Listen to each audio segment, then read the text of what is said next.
Good morning, everyone. How are you? So the air quality in this area is not so good, but I hope everybody is okay. So to begin my message, I'd like to do a gassho. So if you can, please put your palms together and say the name Butsu. Namo Amida Butsu. Namo Amida Butsu. Namo Amida Butsu. Namanda Butsu. Namanda Butsu. Namanda Butsu.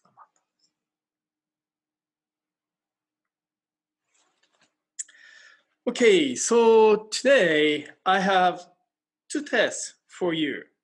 Okay, so the first one is this. You see two lines, okay, and then which one is longer? I mean the line at the middle. Which one looks longer? This one? Are you sure? Or this one? Are you sure? Okay, the answer is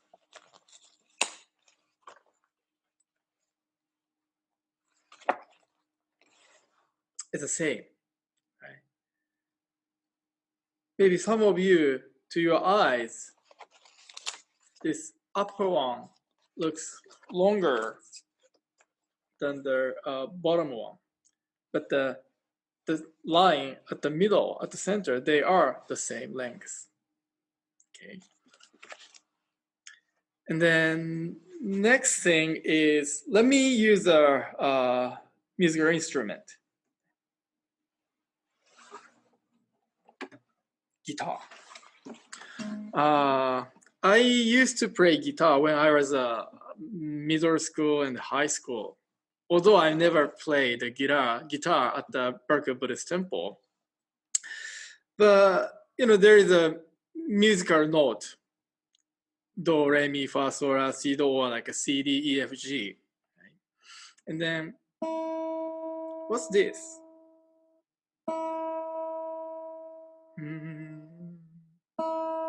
Is this a G? Is this a A? Is this a C? I know some of you are good at catching a musical note, but this is E. Unfortunately, I'm not so good at catching a musical note. So in our everyday lives, we use our eyes and the ears. With them, we get the information, right? And then we make a decision, judgment, and discernment, right? Like, this is long, this is short, this is big, or this is small. Or sometimes our judgment goes like, this is good, this is bad, or this is right, this is wrong, or this is variable, this is not variable, right? So each of us carries maybe like ruler or like a scale, right, to measure things and give values. And then based on such measurements and judgments, then we take an action, or sometimes we take a certain attitudes. Now the question is, what if, scale or measurement, scale or rulers we have within ourselves to measure the values of things is wrong or unreliable? Of course, then our judgments or discernments are wrong too, right? But in many cases, we think or we say, I am right, you are wrong, based on such unreliable, inaccurate, measurements or discernments. Therefore, there are so many conflicts, fights in this world. and then we are bothered. So one of the lessons that we receive from Buddhism is to keep that in our mind, or to have a room within ourselves to question, such scale or rulers within ourselves. Like, Buddha is asking. So today is the Ohigan, for Ohigan Equinox Day service. Let me talk a little bit about the connection. So let me share the screen.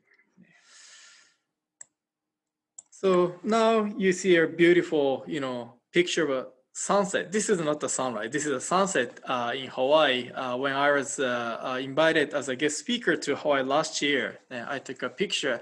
I think this is at Maui. So we have 2 equinox days a year, spring and fall, right? And then on the equinox days, the sun rises due east, and then the sun sets due west. That is equinox day. So that means the length of daytime and then the length of nighttime is same, right? So that is the importance of equinox day. Right?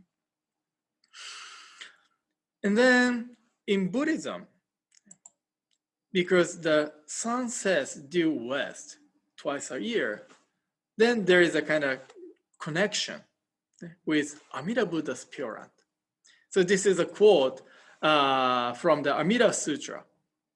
It says, the Buddha then said to the elder Shariputra, if you travel westward from here, passing 100,000 kodis of Buddha lands, you will come to the land called utmost bliss, where there is a Buddha named Amida. This Buddha is teaching the Dharma now. So because of the sunsets due west, and then there's a Buddha's land, Pure Land in the west. So because of this connection, we, especially Japanese Buddhists, we conduct a special service on equinox days, twice a year. Then what is Higan? You see a foreign language. It is a Japanese language, a Japanese term, Higan. So what is Higan? So you see now 2 Chinese characters, Higan. It means that shore or the other shore. Right? So there is this shore, right? Shigan. It's like a river, and then there are banks or shores on both sides. So Buddhism symbolically this shore and the other shore idea, using like a Buddha's land and then our world, right? Our world and then Buddha's world. So Buddha's world is called Higan, the other shore, or Pure Land, or land of bliss. And then Shigan, this shore, is called Samsara, or our world. And then Buddha's land, what's the difference? Buddha's land is free from suffering. No difficulties, no anxiety, no hardships. We are totally liberated from suffering, anxieties. But our world, Shigan, this samsara, again, because of a kind of wrong, unreliable judgment or discernment, right? So that's why we are having a big, lots of troubles. So that's why in Buddhism, we think our world is realm of suffering. Right? Then why is the Buddha's land, Pure Land, free from suffering? I know there are some reasons, but one reason is in the Pure Land, Amida Buddha's land. We don't need them. We don't need them.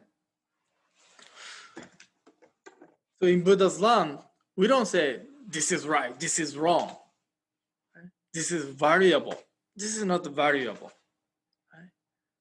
So we don't have to judge or discern based on our self-centered view. In the Pure Land, we respect each other. We appreciate everything. That is life in the Pure Land. Right? And that means for us, for each of us, to become a Buddha, enlightened one. And then that is a goal for Buddhists, right? So as a Pure Land Buddhist, we are in the process of going to the Pure Land. We are in the process of attaining birth in the Amida Buddha's Pure Land. But of course, at this moment, we are living in this samsara, right? This Higan, this shore. And then, so that's why, as long as we live in this world, we need to carry, those scales and rulers within ourselves. And then we, calculate or judge things or people all around us, right? And then we put the label, right? This is valuable, less valuable. This is good and wrong. But it is important to know there is a realm, there is a world free from that kind of judgment, discernment, right?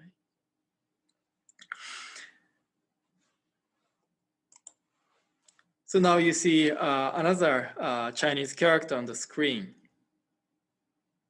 To. In front of the Chinese character Higan, I show the To. So as a Buddhist, our goal is to reach the realm free from suffering, To Higan, reaching that shore. So when we, our lives end, we attain birth in Buddha's land, and then we start a life free from suffering. So we are kind of try to reach that shore. But at the same time, it could be said, the other shore try to reach us, right? Buddha or Buddha's land try to teach or tell something to us. So it could be said, the other shore, Buddha's land or Buddha is trying to reach us or try to tell something. So when we receive the guidance or lesson from the Pure Land, then we can start questioning those rulers and scales within ourselves. Or maybe we can have a question, am I really sure? Right? Then once we can start questioning ourselves or questioning our, rulers and the scales. And then I think we can become more humble, or we can become more careful about our decisions, our judgment, our discernments, right? Because we now know or think we may be wrong. Right? When more people with such a flexible, humble attitude, guided by the teaching, lesson by the Buddha or Pure Land, I'm sure there are less conflicts and fights in this world. And I'm sure that's what most of us want, aspire. And then that's what the Amida Buddha wants. So at least twice a year, on the occasions of equinox Ohigan service, we are reminded of the guidance from the Pure Land. So that's why we conduct this Ohigan service. So again, thank you very much for joining today's service. I'd like to close my message by reading the passage from Amida Sutra one more time. So if you can, please put your palms together, Gassho. The Buddha then said to the elder Shariputra, If you travel westwards from here, passing 100,000 kotis of Buddha lands, you will come to the land called ultimate bliss, where there is a Buddha named Amida. This Buddha is teaching the Dharma now. Namo Amida Butsu, Namo Amida Butsu, Namo Amida Butsu, Naman Dabutsu, Naman Dabutsu, Naman.